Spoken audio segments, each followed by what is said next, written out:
Good morning and welcome everybody to our 10th edition of Africa Talks. My colleague Eka and I, we welcome you for this edition about the situation of global vaccination. And we hope that you had a good start in the new year. Africa Talks is designed as a digital platform for exchange of African and European topics, exchange of knowledge and ideas between journalists and experts from civil society from both continents. We want to learn, engage, and discuss about what are the impacts and consequences of the COVID-19 pandemic. I'm Marco Roma. I'm the member of the board of the International Journalist Programs, IJP. And I would like to introduce Ika, and I have an advice or a request for our technical colleague. We have an echo on our phones, so if you could erase that echo, that would be fine. But now, Ika. Thank you. I'm Ika Neumann, and I'm the coordinator for the South African program of the IJP programs, the International Journalism Programs, and I'm very excited to talk about this topic today. And I have to correct you, Marco, we are in the 9th edition today. So the 10th is still going to come. Today is the 9th. But we are very Our happy topic for today, Africa Talks, are COVID-19 vaccinations deepening rifts between the northern and southern hemispheres. Africa's hurdles on the road to COVID-19 vaccination are huge. While vaccination has already begun in Western Europe, the southern continent has to wait. Poor countries can't afford the vaccine, and even without electricity and refrigeration, distribution becomes also a real problem. The African Agency for Disease Control estimates that a total 1.5 billion doses would be needed to vaccinate 60% of the population. Cost between 7 and 10 billion US dollars. Many African countries lack this money. One way out, the COVAX initiative. We want to talk about that. The EU Commission and the World Health Organization, WHO, and France launched it in April. The initiative aims to ensure that all countries have equal access to corona vaccines. Poorer countries are also to receive financial support. 46 African countries can hope for this, according to the WHO. How can adequate vaccination in African countries be achieved? What are the challenges for the COVAX initiative, and how can foundations or other organizations from private or public sector support? This we want to discuss with our distinguished guest of today. And our first speaker is Dr. Andreas Wulf. He was born in 1965 in Hanover, Germany. He studied medicine at the Free University Berlin.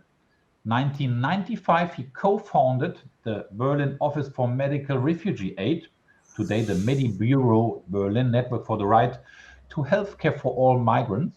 1996, he volunteered in the Center for Victims of Torture in Berlin. In 1998, he finished his formal medical training and started working with Medico International as a project coordinator for health and global health advocate. In 2019, he became Berlin representative of Medico International. He finished an MD on the history of industrial hygiene and occupational medicine during the Weimar Republic in 2001. And since 2007, he serves on the board of the German Association of Democratic Doctors from 2015 till 2019 on its executive board. Andreas Wulf, welcome on our show and great to have you here. Good morning. Good morning, Mr. Vollmer. Good morning, Mr. Neumann. I'm happy to be invited. I'm very honored to be invited, actually, and would like to give a very short introduction and then hand over to... Before you start, we just want to introduce our second speaker and our graphic recorder, and then we start the show, okay? Ika. Yeah. So I would like to introduce to you Professor Leslie London. He is the head of the Division of Public Health Medicine of the School of Public Health and Family Medicine. I hope I got this correctly, which is part of the Cape Town University. Is that right? I hope so. That's right. Yes, Mr. Leslie London is a public health specialist with an interest in human rights, public health ethics, farm workers' health, prevention of alcohol-related harms and health hazards of pesticides.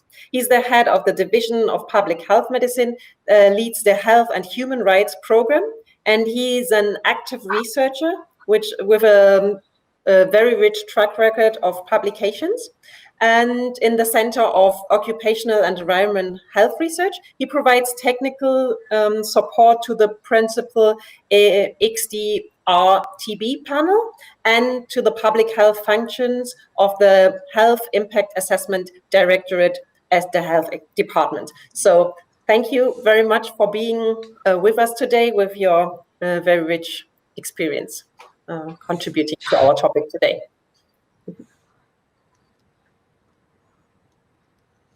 And before we start, we would just like to introduce our graphic recorder, Wiebke. She is taking graphical notes, which we will see at the end of our talk. Do we have Wiebke here? Hello and good morning. Good morning, everyone. I look forward to providing a little bit of visual support. Perfect. Thank you very much. And now we want to start. We want to invite all of our users and participants to contribute to our discussion. Leave a message, leave a comment under our Facebook or YouTube stream if you like, and we would bring your thought into the discussion. But now, Andreas, the floor is yours. Welcome to Africa Talks 9th edition. Yeah, thank you very much again, and welcome. And I'm happy to share my points in this morning for all of you. The Director General of the World Health Organization, Dr. Tedros, warned on last Monday, 18th January 2021, when opening the 148th session of the Executive Board of the World Health Organization, quote, that the world is on the brink of a catastrophic moral failure, unquote. Why? Because the lofty promises of last spring that COVID-19 vaccines and other tools to overcome the pandemic must be global public goods for all have failed utterly. Enormous public money was invested in the research and development of diagnostics, treatments, and vaccines against COVID-19 over the last year, but public return on these public investments remains scarce. The rules of the game that give the final inventors of such products, most often private pharmaceutical companies, a monopoly on them through the patent system at the World Trade Organization seem to be carved in stone.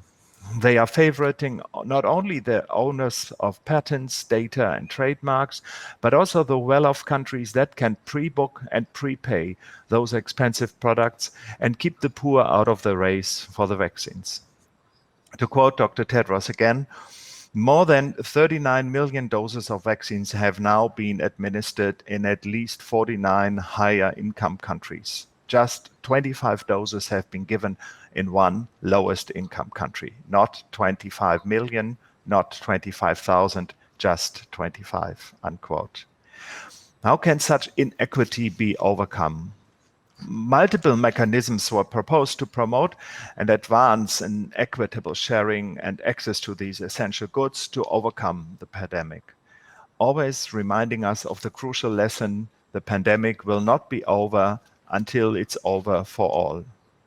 The latest initiative from October 2020 to temporarily waiving the intellectual property rules at the WTO so that medicines and vaccines can be copied by other producers quicker and cheaper.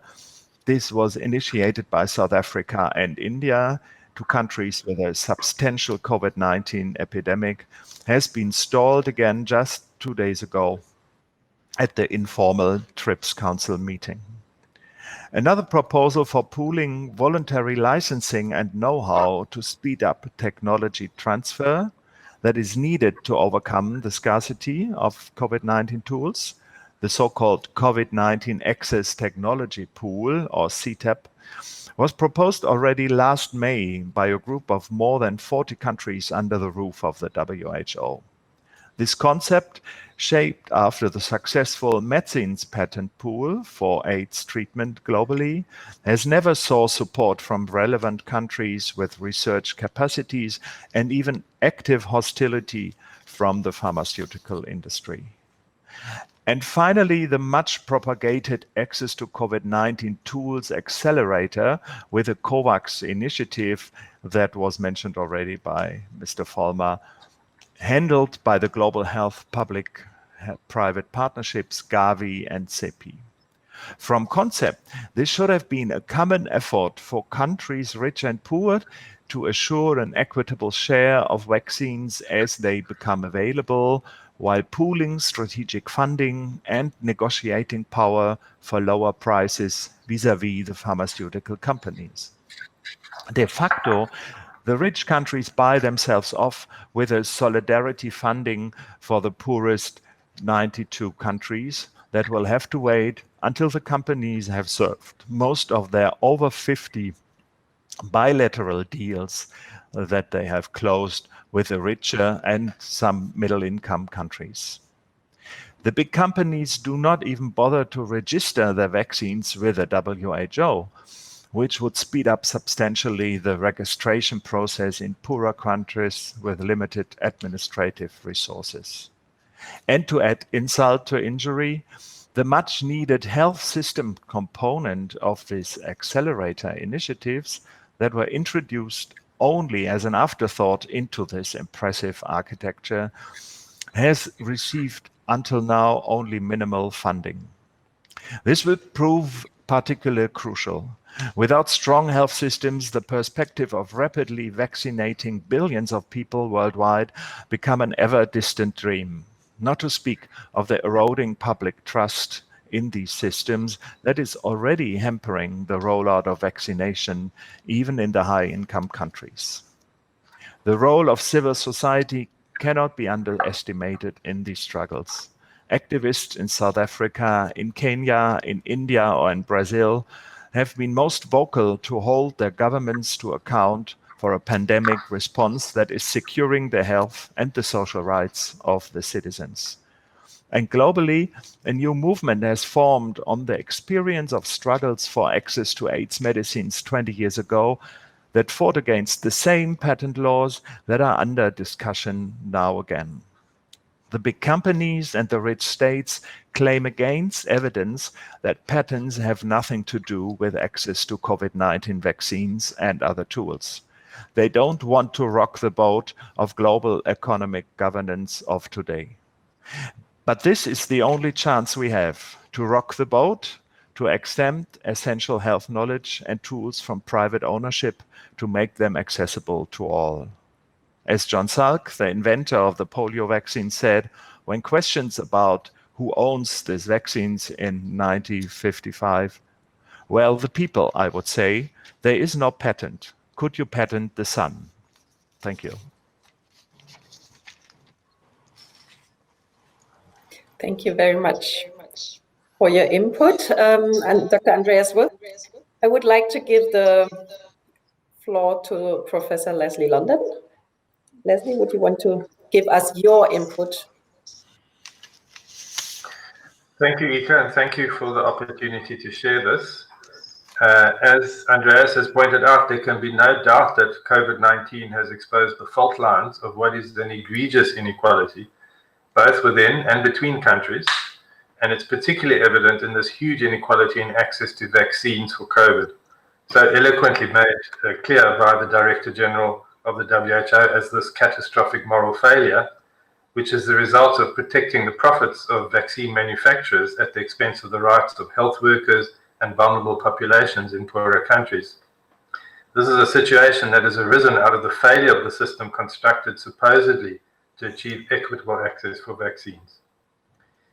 I speak here not just as a public health professor from South Africa, but also a member of the People's Health Movement, a global social movement promoting the right to health, and a participant in the civil society's C19 People's Coalition in South Africa, believing in social justice that can only be achieved if there is global social justice, not one system for Europe and another for poor people and poor countries. So firstly, COVAX. COVAX has too many flaws. Firstly, it solidifies the market. The prices under which vaccines are sold is not transparent. What you get as a vaccine through COVAX is not transparent. And what you get will be long after everyone else buys something. And what you get might not work for your health system. Okay, the reference was made in the introduction that some vaccines require cold chains that developing countries do not have. COVAX is currently only providing 15% of the world's vaccines, yet is meant to reach all low-income countries unable to pay. We have 56 bilateral deals at last count, and COVAX is still in the doldrums. High-income countries have purchased more than 4 times the amount that COVAX has been promised to provide countries that cannot afford to purchase. So vaccine nationalism is no longer spoken of with criticism. It's now accepted as the norm. Even South Africa is suddenly purchasing huge amounts of vaccines for its people, when in December all it could talk about was COVAX. But in South Africa, we still don't know how much and what is coming via COVAX, and South Africa has then gone and cut bilateral deals. And in doing that, they are simply doing what the North has been doing for a long time. And even within South Africa, we see one of the provinces in the Western Cape lining up to go independently to the manufacturers outside of national procurement. This is vaccine nationalism at a provincial level, and it is completely mad. The audience knows well that in Germany, there's huge pressure on Chancellor Merkel to bypass the EU so as to procure enough vaccine for its entire population. This situation reflects the broader political problem, an environment in which cooperative multilateralism has given way to national and even subnational interest. Member states of the WHO should work with the WHO to strengthen it and provide it with sufficient funding to do its job. The WHO is meant to be the steward of global health, but it has been systematically weakened by decades of underfunding and political interference by both powerful states and non-state actors. Will Biden restore the US's commitment to the WHO? That will be as important as solving the vaccine challenges facing Africa as would be tinkering with the COVAX. Essentially, what we have now is an uncoordinated and opportunistic set of arrangements with no guarantee of local benefit. For example, the South African pharmaceutical company Aspen will be filling and finishing the Johnson & Johnson vaccine, but there's no clarity if any of those vaccines will be used for South Africans, or indeed for any Africans on the continent. The terms and conditions of that agreement are entirely untransparent and simply left to 2 companies to negotiate. As the Aspen press release read, we are particularly pleased to be given the opportunity of providing assistance for patients in need across the world from our South African base. So there you have it. Nothing for South Africa, nothing for Africa, but Johnson & Johnson have a production site in South Africa with only the most minimal of technology transfer and no capacity to produce the vaccine in South Africa for Africa in the long term. That cannot be right. DG Tedros has shown up 2 big flaws in the system. Firstly, the lack of transparency about what is being negotiated in bilateral contracts, at what price, what volumes, what delivery rate, since it is clear that preference is being given to voting adults in northern countries whose need is less than the health workers, elderly, and persons with comorbidities in low-income countries.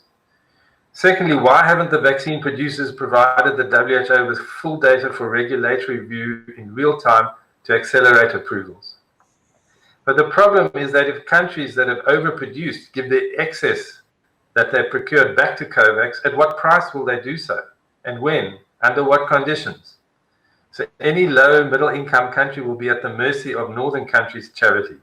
That is not a sustainable system. Meanwhile, in Africa, the sorry state of health systems remains a huge block.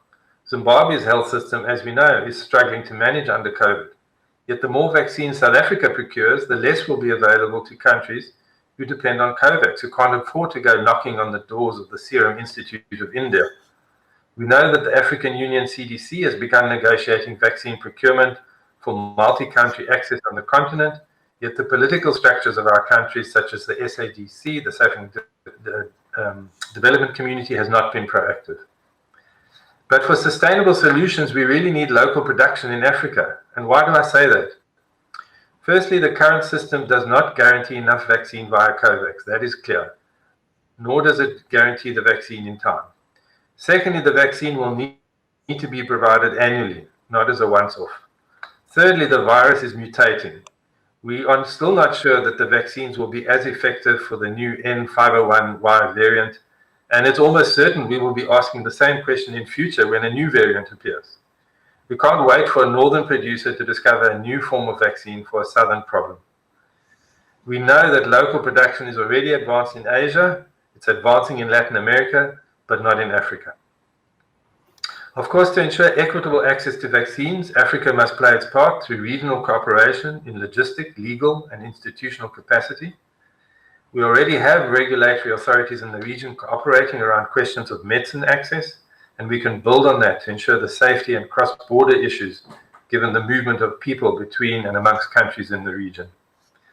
What this points to is that the COVAX mechanism might have been thought of as a good compromise, but it's not working. You only have to look at South Africa to realize we would not have been able to rely on COVAX for our high-risk population, which is probably between 40 to 50% of our population, and far more than the 20% that was suggested as a ceiling under COVAX.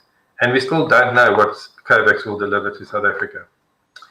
And that's the point. The better mechanism and more sustainable would have been to unlock the patent protections on vaccines and other health technologies, I should say, which would bring down prices and enable conditions where local production in low middle income countries might be possible.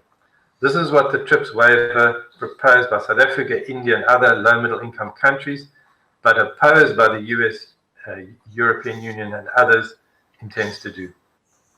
The waiver is the one proposal that does change the rules because it challenges the fundamental problem. The fundamental problem that the system has centralized power in the hands of vaccine producers and their states.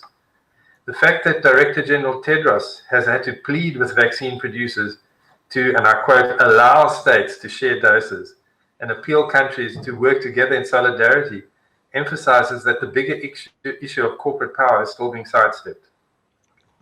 What we now have is a country-by-country stampede and a lack of benefit sharing. There are South Africans, Egyptians, Ugandans participating in trials as we speak, but there's no benefit sharing agreement that has been reached, none for Africa as a whole.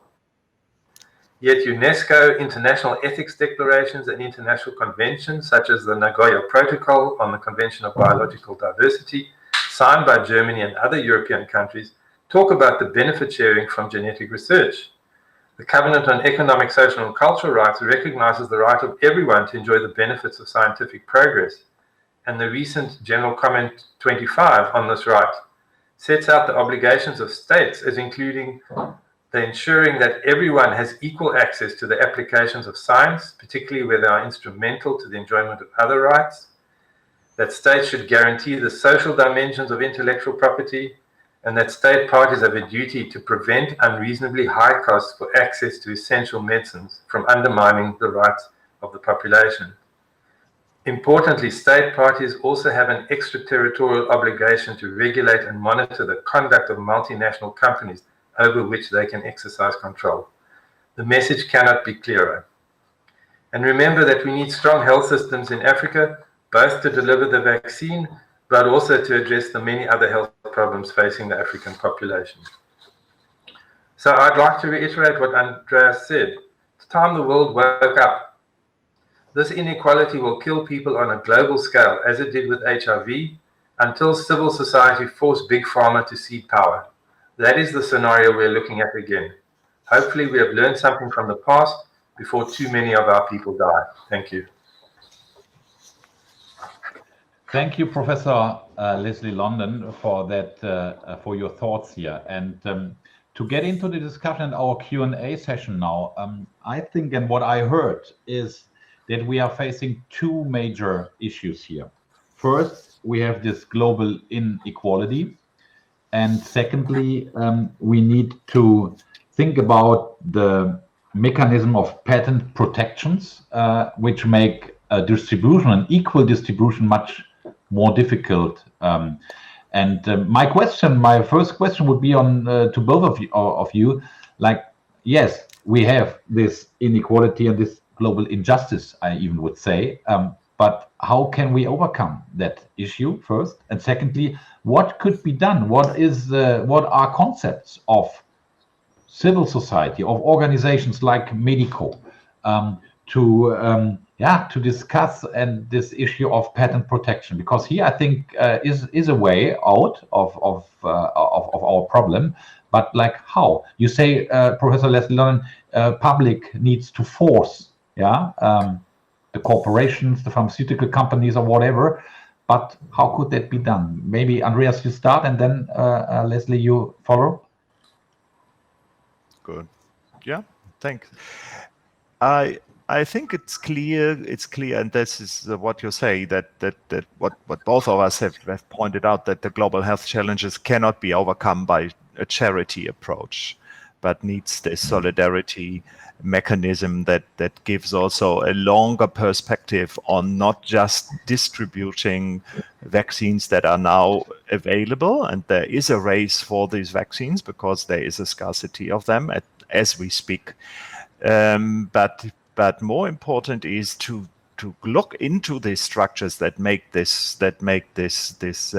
competition around this vaccine nationalism possible. And this only works out when you look into concepts of public return on public investment. This is very clear. This is the concept of the Nagoya protocol, whereas benefit sharing and risk sharing belongs together. That has, meaning that if you are able to solve problems, then you're not solving them for you alone.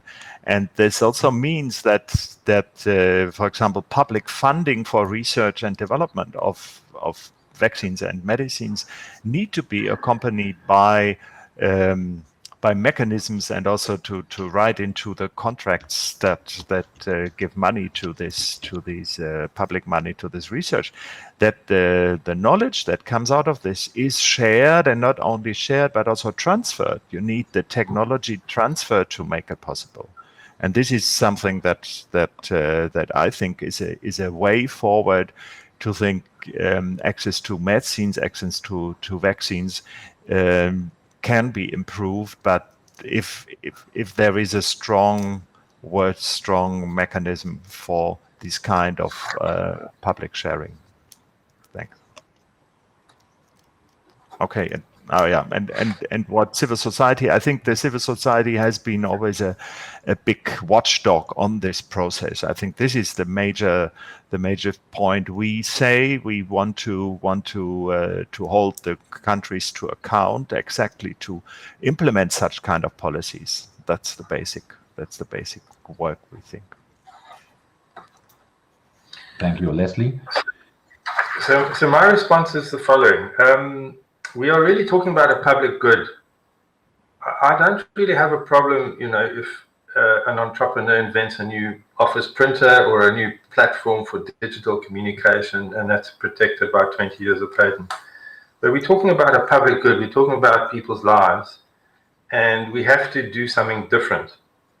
So we saw with HIV that it was actually civil society that pressed, and the Doha Declaration emerged from that, where civil society partnered with governments, and it produced a sort of moment where the intellectual property regime was changed somewhat, and as a result, after that, drug prices came down. It was mainly driven through competition, and millions of people's lives were saved.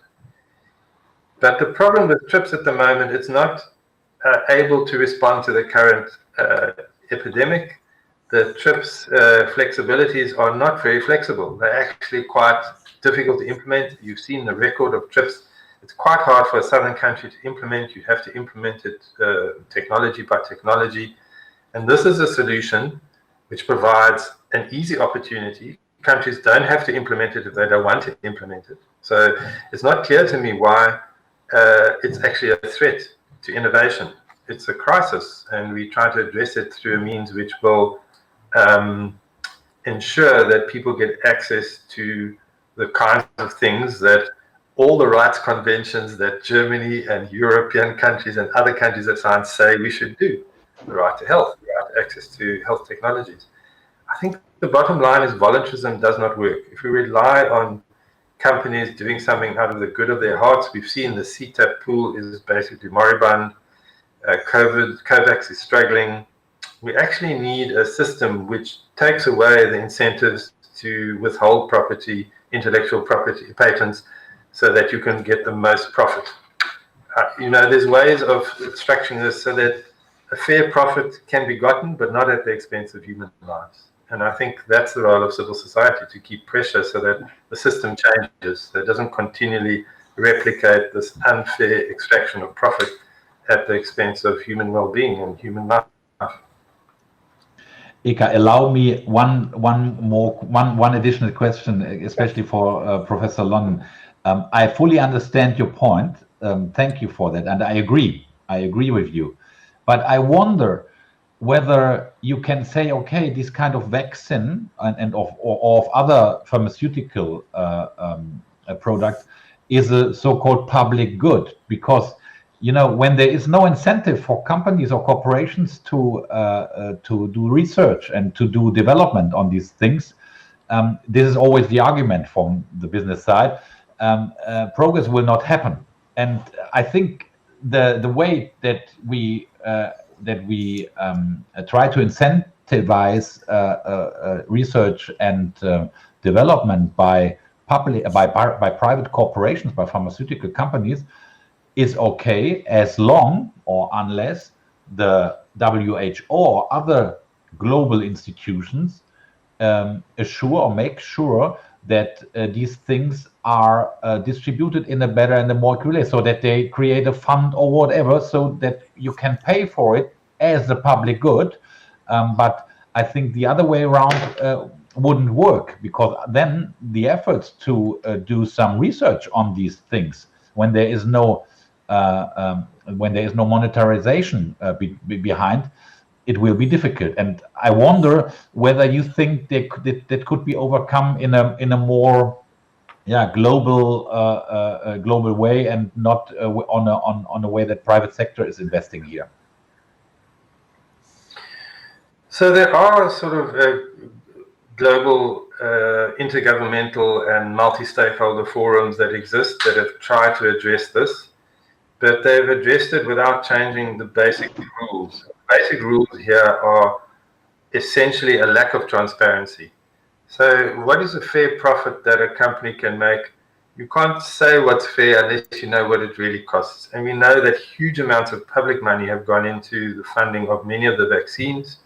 In fact, I think, if I'm not mistaken, the German company, the Pfizer Intech company, got a lot of money from the German government to develop its vaccine.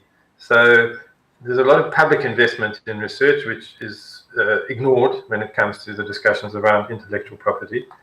And I think the way the system should be structured should be the other way around. That, with full transparency, it's quite possible for a company to make a fair profit. But at the moment, the system is set up so that companies are able to, evergreen medicines, where there's no actual intellectual property contribution, and charge a lot of money. And at the moment, the vaccines are being sold, and we don't know what they're being sold for, and we don't know whether drug company, vaccine producers are selling to boost their profits first, and the developing countries just have to wait in line while their populations die. That system can't work. So we need another system, and I agree with you. It needs to be a system that is fair, but fair all round, and that's what the Covenant on Social and Economic Rights says. It says there needs to be a balance between intellectual property protection and the public good.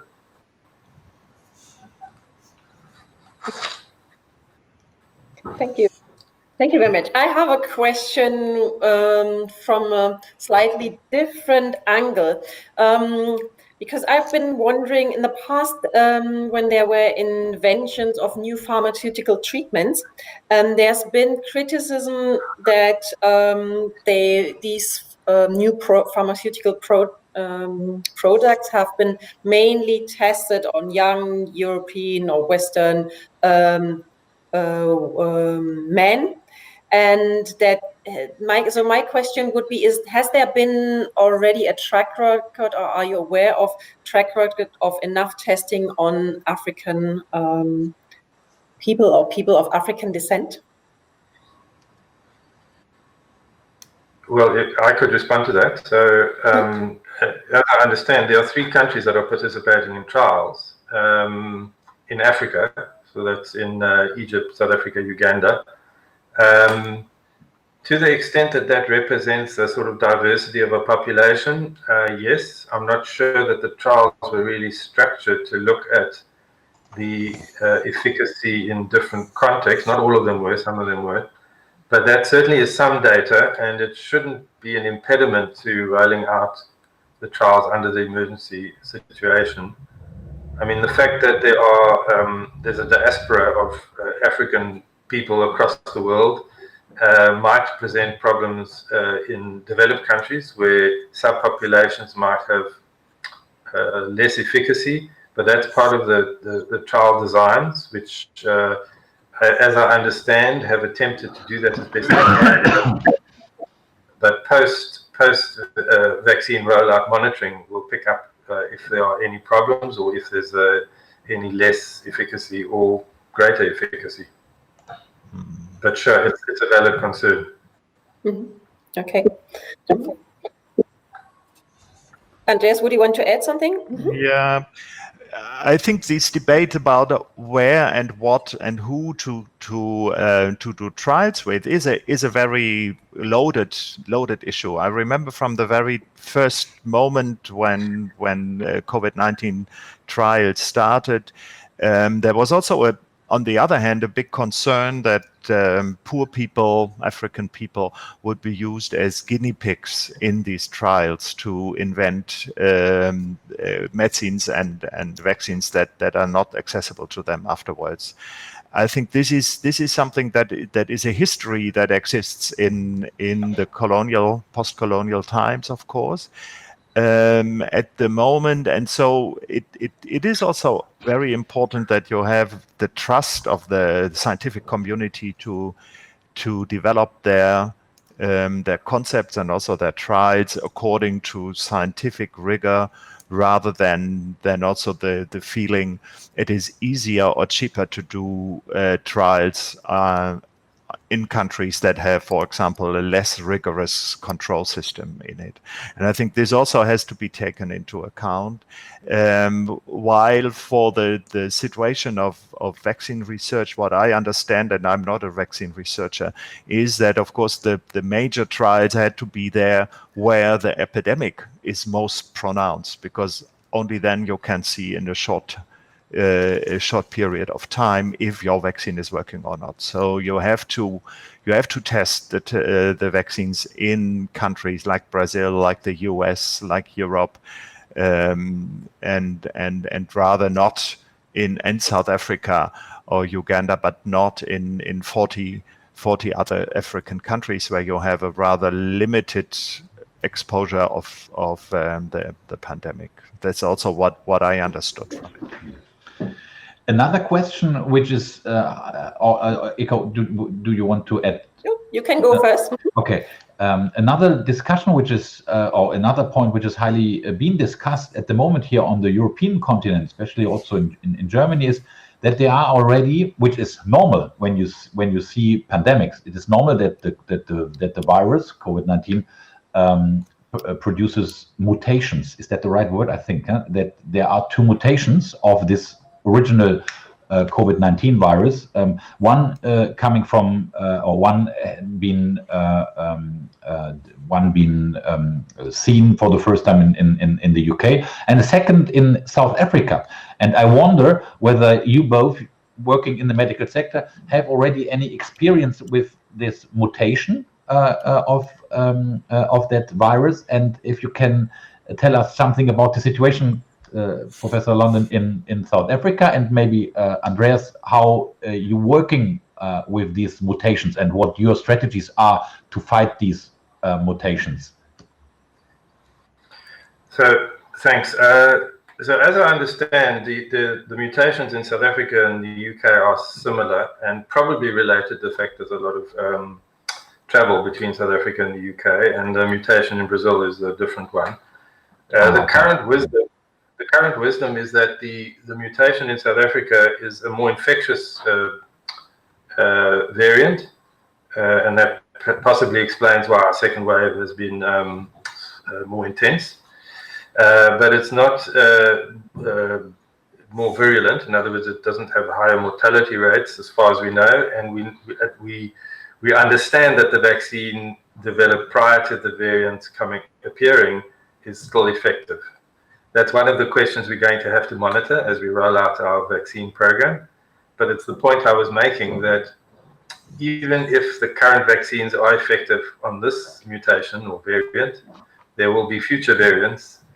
We can be sure about that, and we have to have the technology to address that, which is why a system which relies on a northern company to develop the vaccine will take forever to address a local problem if we don't have the capacity locally to address it. It's an additional argument for why it's so important to develop capacity in developing countries to produce the vaccine. Yeah, what I can add is not very much, because our partners, that the work that Medico is supporting is focusing basically on primary healthcare level work rather than the scientific medical work needed to deal with the mutation viruses. So with regard to the non-pharmaceutical interventions that are most important to keep the epidemic at bay, there is no much difference in dealing with the different variations of the virus, as I understood it.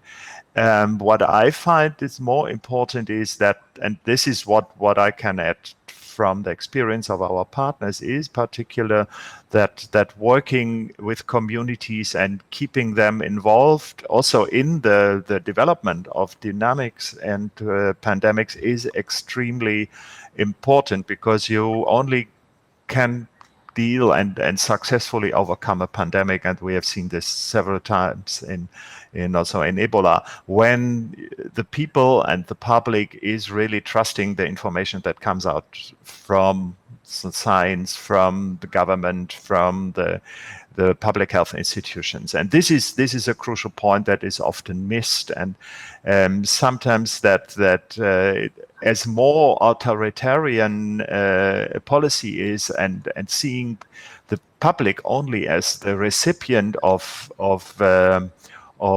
things they have to do, this is not going to bring us much further. And I think we have to keep in mind that we probably, with these mutations and without these mutations, COVID-19 will not go away very quickly. And we really have to strive for such a long-term perspective, dealing and supporting our people and local communities.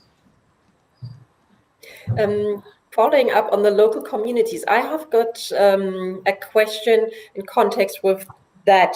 Now the focus is very much on one strategy, which is vaccinating the population, as many people as possible. And I've got a question around, would it also be like a strategy to focus a little more on general public health and also other protective mechanisms like a healthy environment, to also put more strength also on that aspect? What do you think? So, Ika, I couldn't agree with you more. So the vaccine is important. We know the vaccine is important. But it's not the only solution, because it's not going to be 100% effective.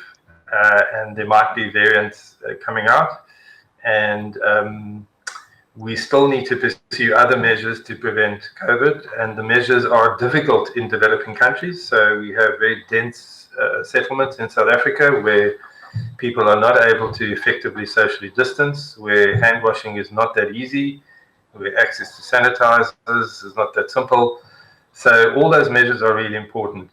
And on top of that, we have to deliver healthcare, both preventive and curative, for all kinds of things. We have to maintain a malaria prevention program. We have to ensure that kids are not dehydrating from diarrhea in summer, which is a big cause of child mortality in South Africa. So when the COVID epidemic hit, we had a lot of de-escalation of basic primary care.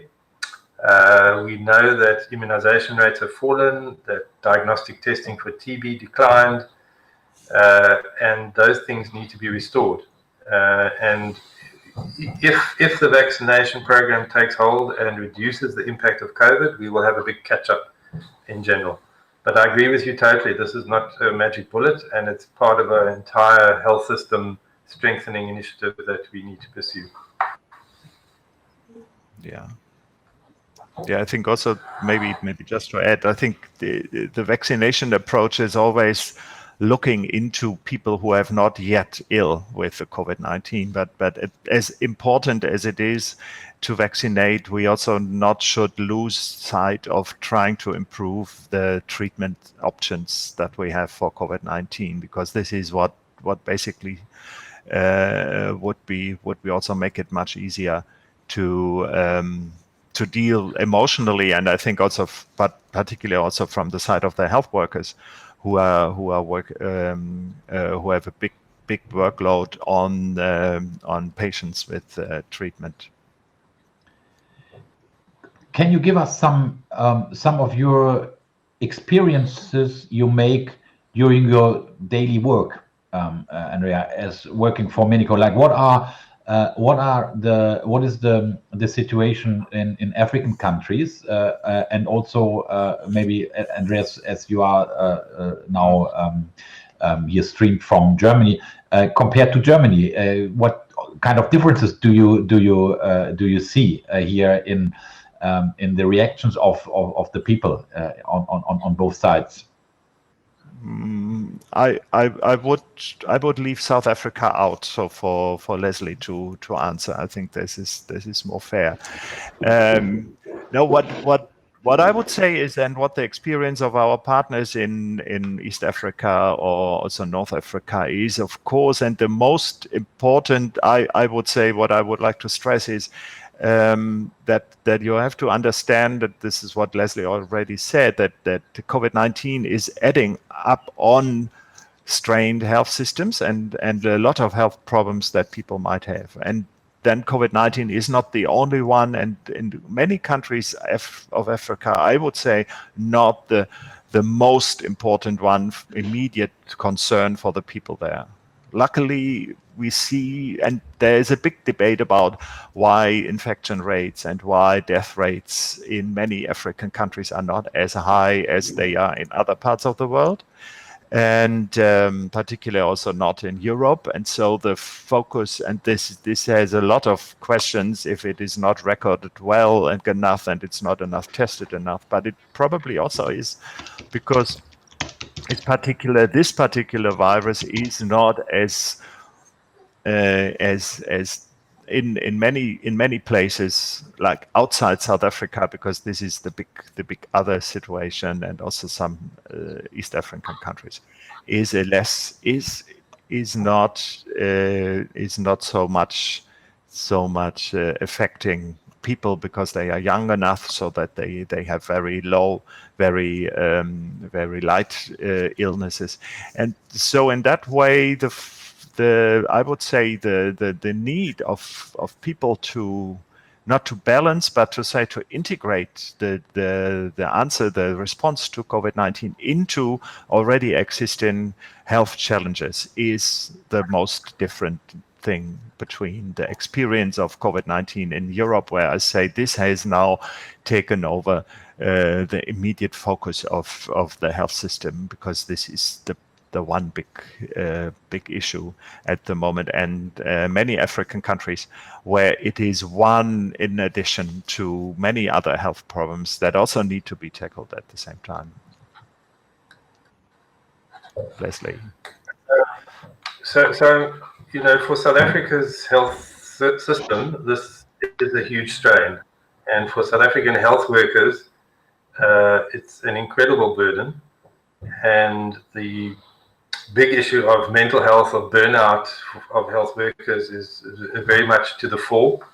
They are working under very difficult circumstances. Their colleagues, their peers are getting ill. They might have gotten ill and survived. They're working with uncertainty. the epidemic changes, from 1 month to the next. We had an epidemic roll out differently in different parts of the country. I'll give you one example of kind of a disjuncture between the public perception and the experience of health workers. So South Africa has a very high rate of alcohol-related harm. So we have high rates of injury from alcohol, and people working in primary care know this because they see consequences of injury, violence as a result of exposure to alcohol. So South Africa has been one of few countries to actually ban alcohol sales completely. It was done in the first lockdown and had this miraculous effect of emptying our trauma units by about 60%. The second time it was done again, and it had the same effect. And now it's been done the third time during the second wave.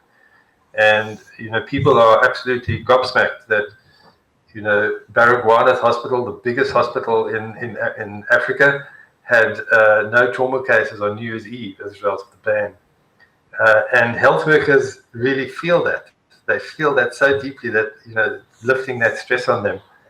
But in the public, certainly in the corporate world, there's completely different views, complaining that people's livelihoods are being threatened because alcohol is banned. So here we have a health workforce that is extremely stressed, extremely busy, trying to deal with everything. And this particular measure really helped.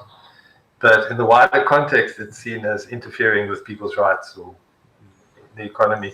So that's a tension we have to live with.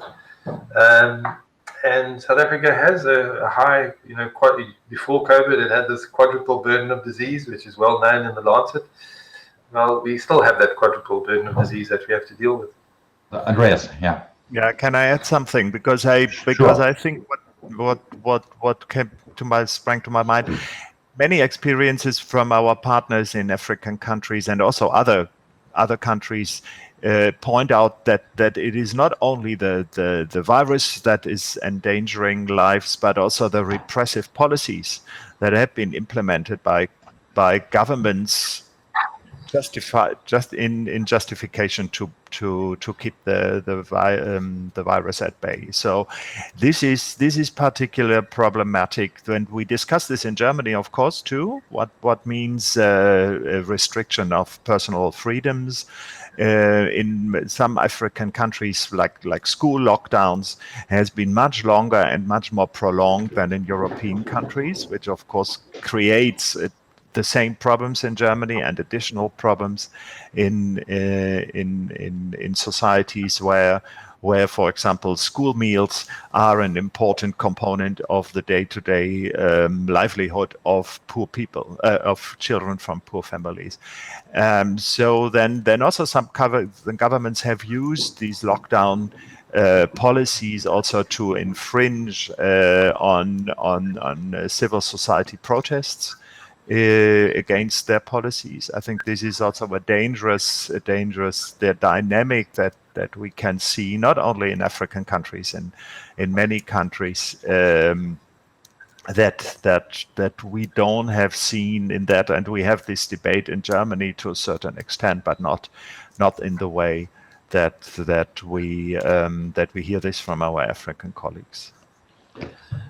Good point. As we are running to the end of our talk, I would like to ask one final question to both of you. As we are still at the beginning of the year, I think it is a good question to ask whether about your expectations of this year. What do you think? What needs going to happen very currently, and secondly, what are your personal expectations about the pandemic in 2021? Do we find the solution this year, or does it take longer? Question mark. Leslie. You start. I'll do the easy question. Look, I don't think we are going to be free of this epidemic this year. That's absolutely clear. How well we will be free will depend on many things. It will depend on how our institutions respond. It'll depend whether our governments actually balance the science with the rights issues, because we have seen governments using the science to abuse. I mean, when Andreas was talking about the repression, I mean, the Ugandan election comes to mind. The idea that an opposition leader could be in jail because he violated a COVID restriction really is likely to undermine any trust in public messaging about COVID. And it also depends on the extent to which civil society is able to successfully put pressure. I'm vaguely optimistic that the waiver will get traction. We're seeing more and more countries coming around to it. The comments of China are not exactly clear, but they certainly seem to be sympathetic. There's a new president in the United States. Well, who knows? And if civil society is able to muster the same kind of pressure as it did with HIV, I think we could see some progress on that. And that will mean that in the next year, there'll be big changes. It's hard to predict. We won't see the end of the epidemic in this year, but at least perhaps in the next year, we will have much larger numbers of people protected and new policies in place. The whole thing is we can't go back to business as usual. We have to have new systems in place that are more equitable, more egalitarian, more fair, more transparent. Thanks. Thank you. Andreas. Yeah, I start from there. We can't go back to business as usual. I think this is also what the experience from the German debate about health systems structures and it has shown very clearly, and the reliance on private solutions on public problems, I think, has gone down. And this is an optimistic, let's say for me, an optimistic point I could make, that I think it will become clear that we cannot continue in this kind of business model efficiency talk about how health systems are run, how many hospitals we need, how much we can cut on budgets on this. I think this is something that really has changed the situation, and so this, in that way, I'm very, very reluctant in giving prognosis. This is something you learn in medicine, that you always you have to do it because people are expecting that you do, but you so often fail that you try to get away with it. No, but what I think is that we still need much more debate on this global solidarity level. I think there's a dynamic in, like least in Germany, also in Europe, I see is at the moment when people feel they are threatened by something very serious, they tend to go back to this nationalist thing, or we have to secure the vaccines, and this is mostly seen in the vaccines issues. So even within the European Union, and I think this is something that will continue over the next month. Yes, as I say, I'm afraid I'm not so. I was more optimistic earlier that by summer comes in Europe, this might end for, like as we had seen in last summer, the dynamic. But I'm still not optimistic that we will not have a rebound of it in last fall as we did seen in 2020. That's my suggestion. Thank you very much. I would like us to have a look at Wiebke, what she did in the meantime and what she grasped from our discussion. And maybe we could have a look at what her picture looks in the meantime. Okay, wow, something happened there. Could you please explain a little bit what was your key essentials? What did you grasp? Sure. For me, the main piece really is this in the middle. We have to keep in mind that this is regarding the health and the lives of people all around the world.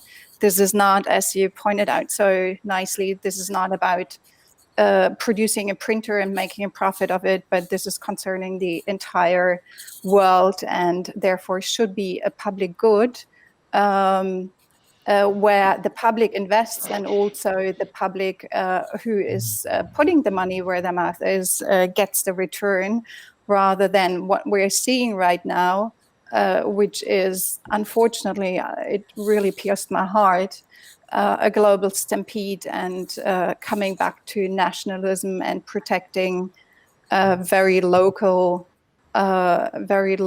interests. So we really need to focus more on transparency, on aiming for sustainable solutions and building local capacities so that African or other countries are capable to produce themselves, but also not just with the watch on the vaccination, but also with a view towards the general health system, like simple measures for hygiene, like washing hands and so on. And overall, I think what's most important is to come from solidarity versus coming from charity or volunteerism by the corporations. Okay, thank you very much, Wiebke. Yeah, thank you very much, and I will also thank you all here on the panel for your really valuable thoughts and points you made. Allow me just to make an outlook or just an announcement for our final Africa talk of this, so to say, first series of 10 web video talks. We are delighted to have an outlook of this year of 2021 with the former president of Germany, with Mr. Horst Köhler, who is an expert on African and also on German or European issues, and we would like to discuss his thoughts and expectations on a, as he would say, a new vertical between the African and the European continent. And this talk will take place on February 25th. So you're all invited to attend there.